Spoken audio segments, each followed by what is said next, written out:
hindi lang love, love na love. What's up sa mga ka-GV? Hindi na ba ako uuwi? God. Biro, enjoy ka. Maganda ka kasi. Hindi tayo inay. Tagal, nanay. Ayun, o di ba wala kayong natutunan? Gusto kita mga trabaho. Sarap yung alam sa mga ba sinasabi ko na. Love ko yan. Maganda ako, promise. Maganda ako, promise. Ayan. Ready na ba kayo? Kasi ito, nung naging anak ko to, talagang baby pa siya. Dalagan-dalagan naman to. Ang laki-laki mo ng pinagbago, nakakapaniba. Walaging bako di si Michelle. Ina Hello po! Hi, Inay! Hello sa lahat ng mga nanonood. Present para kay Inay. Meron mo nagpapaganda sa iyo. May mga maraming dahilan kung bakit ako masaya, Inay. Mas maganda yan. Diba? Maraming blessings. Kahit na sinasabi mo na, syempre, dati baby ako. Anong sabi ko sa'yo kanina, ngayon ate na ako ng industriya. Oo. Dati po kasi, baby ang tawag sa akin sa set. Ngayon naninibago ako ate siya Ina kasi mas younger generation na yung kasama natin sa set, 'di ba? Tapos ngayon sa show na ginagawa ko, isa na akong mama. Nag-evolve rin naman Ina. Maganda yan. I am very grateful. I feel like I am in a good place now kasi ang daming magagandang nangyayari pa rin. And hindi biro ito mga pinagdaanan ko, pero hindi lahat ng tao nabibigyan ng chance to stay in this industry. Pero I started when I was 6. Nung bida si Mr., bida si Mrs. Ilang taon ba ako nun, Inay? Parang mga 11 siguro. Wala pa, hindi pa yata ako teenager nun, di ba, Inay? Ilaga, baby ka talaga. Opo, nagsa-school pa ako noon. Sinusundo pa ako ng ABS sa school, tapos ihahatid ulit. Pero ngayon, 36 years old na ako and yet I'm still getting good projects. I'm still getting good roles. I'm still being given the chance to Somehow use the God-given talents na ibinigay sa akin and hopefully I'm using it for the right reasons. Kaya parang I feel na I am really in a good place na. Blessing din na I grew up in the industry. So parang bata ako, observer lang ako. So nakita ko kung ano yung mga nangyari sa mga mas nakakatanda sa akin. And marami rin akong mga inside stories. And yung mga ibang kwento nila na parang na may regret sila kasi they took this job for granted. O kaya I'm very conscious na hindi ako mauwi sa regrets. Kaya parang I just wanna make sure I'm Sandali, ako na nagsasabi sa'yo. Thank you, Inay. Ang trabaho sa'yo, alam mo kung anong ibig sabihin. Kaya, Hindi tayo maglalaro sa trabaho. naalala mo pa ba kung paano ka nag-umpisa sa pala-artista? buntis pa lang si mami sa akin. Technically, bit-bit na niya ako sa set. Kasi di ba po si Ate Rina at saka si Kuya Robin gumagawa ng isang pelikula sa Baguio. Utol kong hoodlum pa yon hanggang sa nanganak na si mami sa akin. So baby pa lang ako, nabuhay na talaga ako sa movie sets. Well, 10 months ako nung nagkaroon ako ng una kong commercial. Di ba bata nung talaga nagtatrabaho na. Nung 6 years old ako, tinanong ako ni Tita Ludi Terente at saka ng GMA if I wanted to do a show entitled Lira. That was my very first show with GMA and I said yes right away. Nang walang training. Walang workshop, Inay. Hindi ka prepared. Wala, pero Nagamit ko yung pagiging sensitibo kong bata kasi isang taas lang ng boses, isang sigaw lang sa akin. Tutulo na yung makakabal kong luha. O, di na pagkakitaan natin. Ako yun.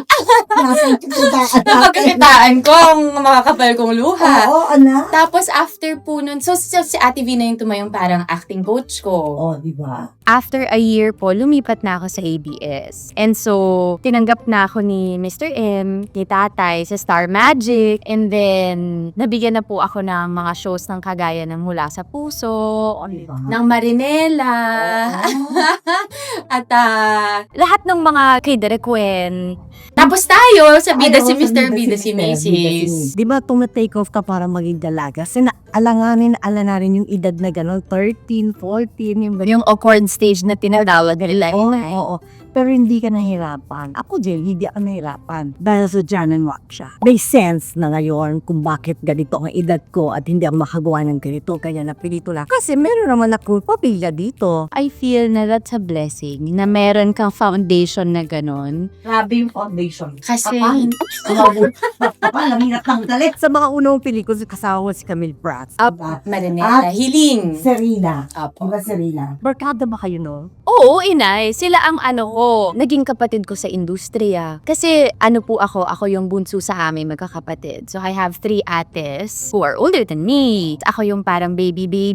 So wala akong playmates. Actually, growing up, ang playmates ko, yung mga PA natin sa set, yung mga director ko, mga co-actors ko. And parang when I was growing up, parang it wasn't a normal childhood. Kasi nga, kung yung mga kaklase ko, after school, nakakapaglaro sila together, ako, pumupunta na ako sa taping, pupunta na ako sa trabaho. Pero now, inay, when I look back, I may not have been blessed with a normal childhood. Pero ngayon, masasabi ko na special childhood siya in its own unique way. Yeah. Na parang strength ko siya and pinasasalamatan ko na nangyari yun sa akin. Kasi at a very young age, marami rin naman akong natutunan dahil hindi ko mga kaedad lang ang mga kasama ko. Kayo ang mga kasama ko. Inay, si Inay, isa sa mga nagsabi sa akin na kailangan importante ang disiplina. Nakita ko ang etiquette niya sa trabaho, na she shows up prepared. Alam niya yung role niya, alam niya yung linya niya. Kaya syempre pag nandiyan na si Inay, naku, kailangan memorize ko rin yung linya. Kasi Ang galing mo naman, memorize mo. At saka pag sinabi, oy, Inaiyak ka dito, kumanon lang. Freddy. Wala ang luha. nung bata ka nun, anak, alam niyo yung sikat na sikat kayo. Nararamdaman niyo ba yun? Di na mga bata kayo. Anong take mo doon nung time na yun? Hindi siya pumasok sa akin, Inay, kasi yung pamilya ko, sanay sila ng may artista sa pamilya. Nagsimula kay Ate Vina, tapos po sa akin. So parang hindi siya extraordinary thing. So hindi rin siya parang, uy, ikaw yung star ng Pamilya. Isa rin sa mga iconic movies as did ang Once. Yes. Kamas ka na ba si Mr. Christopher De Leon? Nako, si Daddy Bo, hanggang ngayon, feeling ko tatay ko siya, hanggang ngayon feeling niya, anak pa rin niya ako. Pag masalo na pag nakikita kami. Amay tume. Opo. And actually ngayon, na mas matanda na ako sa industriya, parang syempre pag nag-reflect tayo, Inay, diba? Sabi ko, napakaswerte nung little Shaina. Wala siya actually kamalay-malay na napakaswerte niyang bata to be able to work with the industry's greatest actors. Pero naging tatay-tatayan, Inay. Yun po. So parang very guided. Hindi man niya ako dumaan sa acting school o kaya sa mga workshops, pero parang yung mga naging workshop ko were on the set. So kapag ino-observe ko kayo, paano po kayo naghahanda sa isang eksena? Paano nyo tinatrato yung mga katrabaho ninyo? Paano ninyo pinahahalagahan yung trabaho? Kaya siguro at a very young age, parang tumatak sa akin yung disiplina, respeto mo sa mga taong katrabaho mo, at saka siguro yung gratitude kasi syempre yung wisdom na yon parang hindi mo naman siya makukuha sa kaedad mo eh. I'm very sure napuha ko yun sa mga taong kagaya ninyo, Inay, na mga nakatrabaho ko. And also what's very special with that film, yung Once Upon a Time the movie, si Mr. M ang nag-direct nun. I think yun yung last na pelikula na dinirect ni Mr. M. Kaya nung sa shooting. Oo, Inay. Si Daddy Bo, tapos ang mommy ko doon si Ate Angel Aquino, na ngayon ay isang mabuti ko ng kaibigan at ate-ate ko na, dati na, vampira yun eh. Parang walang nangyari sa kanya. Tapos si Serena was also there. Kaya yun, isa yun sa mga matatawag ko na nag-form sa akin bilang isang artista. Magaling, maganda. Ang paalam mo yun. O, sa itong baka ko, sikat ko, si Sika. Tapos naman anak, dahil nagkakausap pa kay Lucinda. Opo, kasi meron kaming certain bond ni Serena because hindi ko po alam kung natatandaan ninyo na uso yung yung Star Circle batches na nilo-launch. Batch-batch yun ng mga artista, Inay. Actually, may mga mangilan-ngilan pa rin doon sa mga batches na yun na artista pa rin hanggang ngayon. Pero kami, hindi kami isinama ni Mr. M doon, ni Serena. Nilaunch niya kami. So, hindi nung nilaunch kami, dalawa lang kami. We weren't part of any group. So, Meron kaming awkward stage, no? hindi naman siya sobrang, kasi parang ano po kami nun eh, 7 years old, 8 years old. Na parang nakikita ko sa mga kabataan yun, kasi syempre I play mommy roles now. They're very cautious na kailangan magaling ako. Kailangan pakita ko na may ibabaga. Yung parang parang alam na nila na may competition. I try to show them the same grace na ibinigay sa akin ng mga artista na kagaya ninyo when I was younger, na mas veterano sa akin. And you were very gracious enough to talk to me about how to act properly, yung disiplina. So, parang kung ano po yung nakita kong ehemplo, yung example ninyo sa akin, tinatry ko rin ibigay yun sa mga kabataan ngayon. Siyempre, dahil na ate siya ina na ako ngayon. So, yeah. Ate siya ina. Ay, wag naman munang tita, ha? Ate muna mga anak. Noon patawid ka na sa pagdadalaga. Nakakapal ba? Ginawa mo muna ang pamihiyamal. Kamusta ang experiences mo doon? Ang dami tao doon, di ba? Ay, nako, inay. Yun nga, walang kamalay-malay si Little Shaina. Napakaswerte niya. Isipin mo, Hilda Coronel, Edu Manzano, Johnny Delgado, Cherry Pie Picache, Jericho Rosales, Dina Bonivi, Tita Glo, diba? May lola. Actually, ang lagi kong sinasabi, ang unang nagturo sa akin mag-tray ng rosary, si Dita Glo. Alam niyo naman po yung eksena na laging lumalapas kapag Holy Week. Ang pelikula na yon, di ba? Yung kung nalilito ba ang Diyos. Na parang sinabi ko lang yung mga linya yun na yon ng ganun lang without me realizing kung ano yung weight ng lines na yon. And kung ano yung weight nung presence ni Tita Glo doon sa eksena na yon at sa pelikula na yon. So that film was directed by Direk Clarice Gillies. So I was very guided na syempre bata ka, hindi mo alam kung ano ba yung tamang acting. Pero nga, sila ang mga ka-eksena ko. Sila yung nag-lead ng way. Kaya rin siguro kapag hanggang ngayon, kahit na ilang taon nang nakalipas, pagka ang pinag-uusapan natin are classical Filipino family dramas, hindi nawawala yung tanging yama. Gusto mo yung ginagawa mo. Kalata mo man din. Gusto mo yung ginagawa. Na-happy ka. Iba kasi pag mahal mo yung trabaho mo. kung mahal mo yung ginagawa mo, mamahalin ka rin naman papalit nun. Oo, mali ka And I think nararamdaman natin yun, inay, ngayon, no? Anak, bata ka pero kulupong pa ng mga trophy sa mga awards, di ba? O, naramdaman mo bang importante yun bilang bata ka? Hindi rin po, inay. I mean, I was aware na nire-recognize. Hindi po yung trophies yung parang pinakatumatak sa akin, but I knew na parang whenever I did a great job, nabibigyan ako ng recognition. Parang ganun lang kasimple. It wasn't so political. Paano kung tuwating sa'yo yung part na you gave it your all and you know that you really kicked it your all? Paano ko? Yung kalako mo nag-grants lang. Ano kasi ako kontento akong tao. So, I really believe na what's meant for me will not pass me. And kung hindi man yun naibigay sa akin, that only means one thing, it's not for me. Dumating din kasi yan sa buhay ko nang secured akong bata, inay. Kasi going back to my family roots po, ako yung bunso, 4 na babae po kami, inay. So yung 3 ate ko, sunod-sunod yan sila. After 12 years, tsaka lang ako sumulpot. Tagal mo tumagal. Hindi nga daw ako planado. Sinasabi lang bata ako, tapos biglang lumabas ako. So, isipin mo yun, inay, para sila nagkaroon ng Barbie, nagkaroon sila ng baby girl sa pamilya. So, growing up, hindi talaga ako nabigyan ng chance na parang mag-compete for attention or for the love. Kasi parang sa bahay pa lang, kahit hindi mo na i-count yung trabaho, pinaramdam talaga nila sa akin na I'm special, I'm loved, I'm enough. Kaya siguro kapag pumupunta ako sa trabaho, puno ako. Hindi ako humihingi ng validation sa set, sa mga maling bagay or sa mga maling tao. Kasi luckily, I was brought up in a home na sobrang puno ng pagmamahal. Kapag usapang iconic, movies, maliban doon sa tangi yaman, meron ding tanging ina. Oo, Huwag masyado mabilis, inay, kasi baka mamaya anong lumabas. Tanging ina mo rin. Tanging ina ninyong lahat. Tanging ina mo last na to. Yun yung kay Mama Ay, kay Direk Wende Ramos.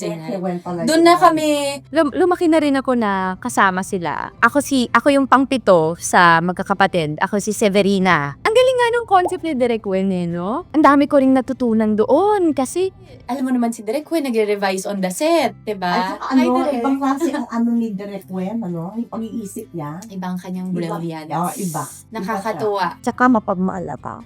Opo. Tsaka inaalagaan po niya yung sarili ng artista, no? Oo, hindi niya pinapandala. Opo. Alam mo, magaling ka. Natawag tayo sa mga yan, Suki. Suki niya sa mga pinamang good luck charm. Since family niya ang Characters nyo doon sa tangi ina, super close din makina. Opo.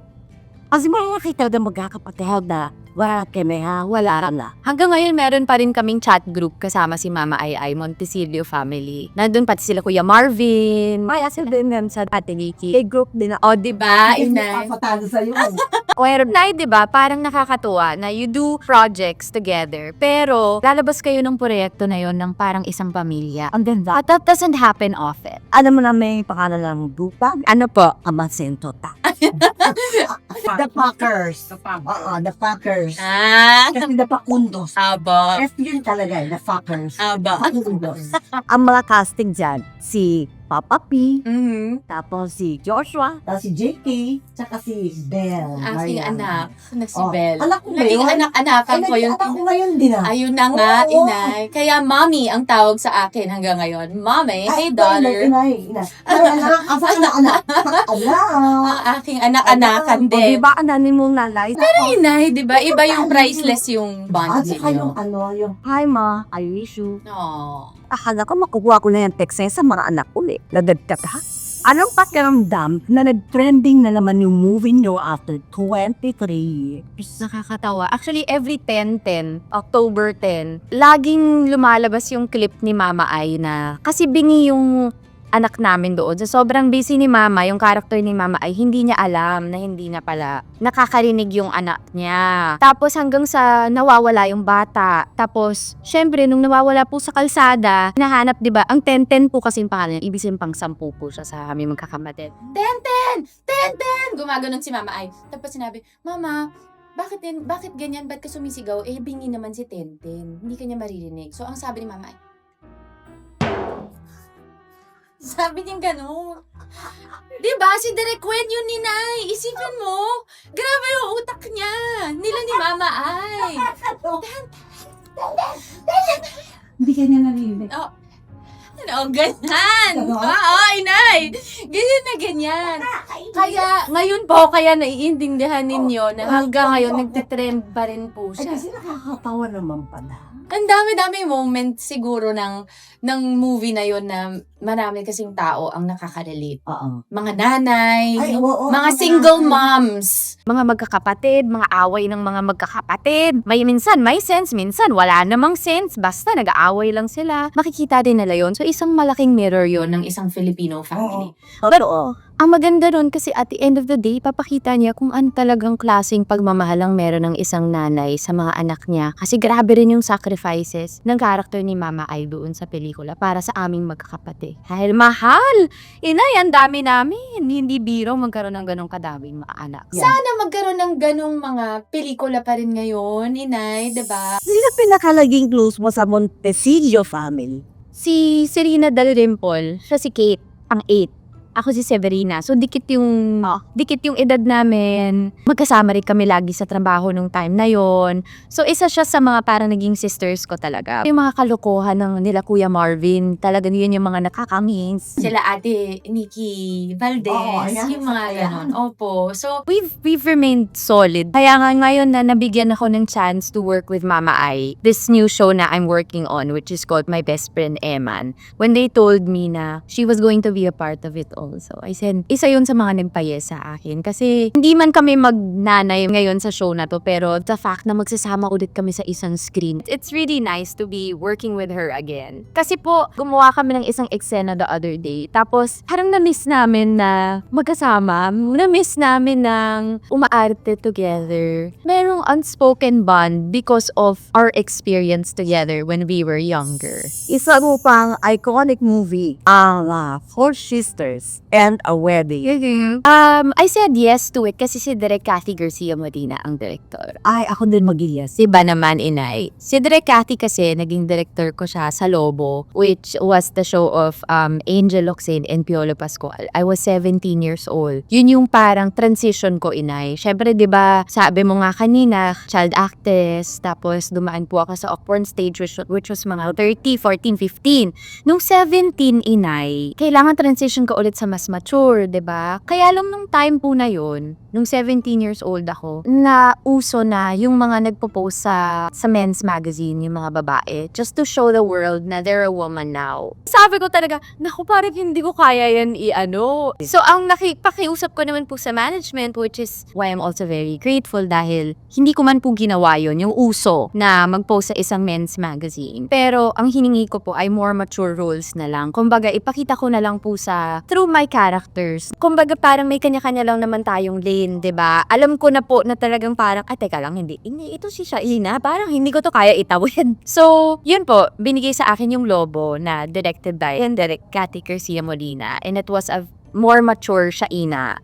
Kaya po, siguro even until now, kapag sinabi sa akin na siya ang direktor, yes agad. At saka very guided ka. Alam mo na aalagaan niya yung lahat. Oo. Yung acting mo, yung At saka itsura hindi niya mo. talaga. Bibitawan hanggat hindi maganda sa kanya yun. Yes! Pero alam mo naman po, na paglabas naman ay worth it Maganda lahat nung Kahirapan mo nga. Sa dami ng nagawa mo ng mga rules, ngayon ba mas mamimili ka na ng mga tapanggapin mo? Gaya ng sabi ko, now that I am in a better place, na parang mas talagang tanggap ko na siguro I'm really meant to stay here. There's still work for me to do. Now, more than ever, I am more present. I am more open. Whenever there's a director o kaya po producer na lalapit sa akin or magsasabi sa akin na, feeling namin ikaw yung nakikita namin nagaganap sa role na to, who am I to say no? Parang nandun po ako sa point na yun ngayon ng buhay ko and ng career ko. So, hindi ko masasabi na namimili ako, pero kapag ka merong tingi ng presence ko or ng serbisyo ko bilang isang artista, I'm 100% it. Ichika mo sa amin yung aabangan namin sa April 27, lalabas na po ang aming pinaghirapan na show, ang My Best Friend Emma. This for me is an answered prayer, inay. Kasi gaya po ng sabi ko sa'yo kanina, lumaki ako sa industriya ng gumagawa ng mga family dramas. Kumuha rin po ako ng youth-oriented show. Pero kasi growing up, inay, parang nawala siya sa mga ginagawa ko.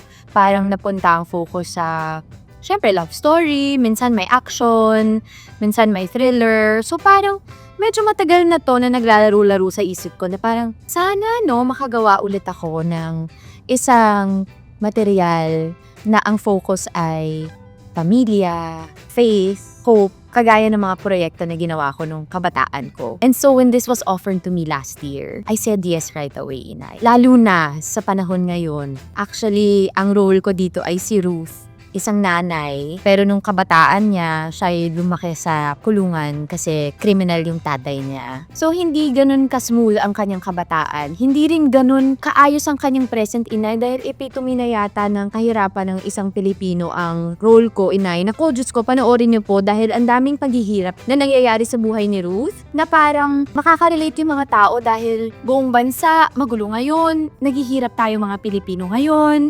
Pero sana, hindi lang sila makarelate dito sa show na to, inay. Ang gusto ko sana ay ma-inspire din sila. Because si Ruth, kahit gaano po kahirap ang buhay, kahit gaano kadaming challenges binigay sa kanya ni Lord, kahit papanong hindi po ever nawala ang kanyang pananampalataya, ang kanyang fighting spirit na kaya tong malagpasan, at alam niya na at the end of the day, kaya niyang makapitan ang Diyos. And I think this is a very nice and a very much needed reminder sa panahon natin ngayon, inay. Kapag when you're at your lowest, sino pa bang makakapitan mo, diba? So yun ang tanong ng aming show na at the end of the day, sino nga ba ang eman mo? Sino nga ba ang best friend mo? Sino ba ang nandiyan para sa'yo sa mga panahon ng buhay mo na nasa taas ka hanggang sa nasubsog ka na? Sino ang malalapitan mo?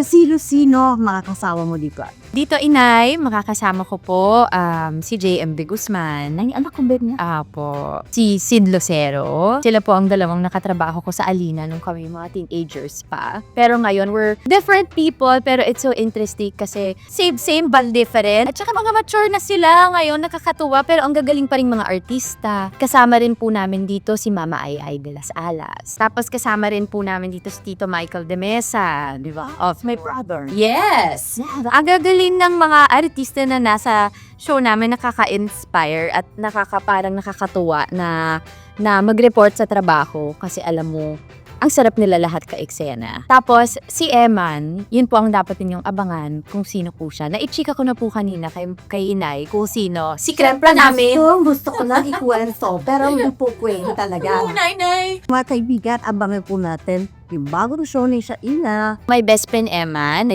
This is directed by Derek Cabrido and Direk Jerome Pubohan. Sa TV5 po yan. 8:45 p.m. gabi-gabi. Maraming salamat na sa'yo, anak. Thank you, Inay. Sobra kita na. Naku, na-miss kita talaga. Nandito lang naman Ba? ako. Lagi. Okay mga kaibigan, maraming salamat sa inyong lahat. Sana naitigan niyo ang programa mo. At ang aming guest, ano yung pakaganda? Nako, salamat. Bye! Huwag niyo kakalimutan, nandito yung gagawin niyo. Salamat!